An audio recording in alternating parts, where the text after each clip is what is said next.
Dan topik terakhir, gaduh tudingan ijazah palsu milik Presiden ke-7 Republik Indonesia, Joko Widodo, sepertinya belum mencapai titik akhir. Bak drama laga, polemik ini justru tengah memasuki babak sengit, di mana Jokowi dan Roy Suryo CS saling beradu untuk membuktikan siapa yang benar. Gerakan ijazahnya terus diusik, Jokowi pun siap tempur dengan menyiapkan amunisi untuk melawan di meja hijau. Tak gentrar dengan layangan Jokowi, Roy Suryo CS juga siap menantang balik. Dengan mengutus adik iparnya dari Solo, Jokowi menyerahkan ijazahnya ke Bareskrim Mabes Polri pada Jumat 9 Mei lalu. Dua ijazah Jokowi yang diserahkan meliputi ijazahnya saat di SMN 6 Solo dan saat lulus dari Fakultas Kehutanan Universitas Gadjah Mada. Alasan Jokowi mengutus adik ipar ke Bareskrim lantaran dirinya belum dibutuhkan untuk hadir untuk pemeriksaan. Sebelumnya Jokowi juga telah melaporkan 5 orang terkait tudingan ijazah palsu atas pasal pencemaran nama baik dan fitnah. Menyerahkan, kalau memang saya dipanggil untuk mengklarifikasi hal-hal yang perlu diklarifikasi, ya saya datang. Ini menyerahkan, tentu saja menyerahkan dokumen yang saat ini sangat penting. Ya. Saya mengutusnya orang yang saya percaya. Ya, berarti sekarang posisi ijazah aslinya masih ada di Bareskrim? Di Bareskrim. Nanti kalau sudah selesai pasti akan diberitahukan, kemudian kita ambil.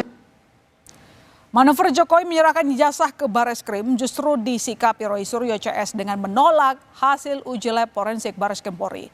Mereka menilai jika tindakan yang dilakukan Bareskrim Polri diduga guna menyelamatkan Joko Widodo. Pihak Roy Suryo mengatakan hanya akan menerima hasil uji laboratorium forensik Bareskrim Polri dengan syarat proses pengujian melibatkan berbagai pihak yang ahli dalam bidangnya.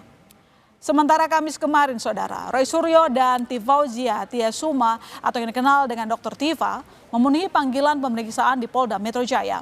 Keduanya diperiksa untuk diminta klarifikasi dalam kasus dugaan ijazah palsu Presiden ke-7 Republik Indonesia, Joko Widodo.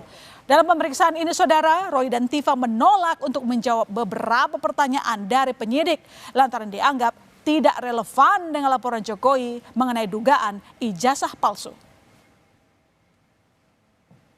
Tentang ada beberapa hal yang lain yang ditanyakan, apakah soal video begini, saya hanya jawab singkat saja.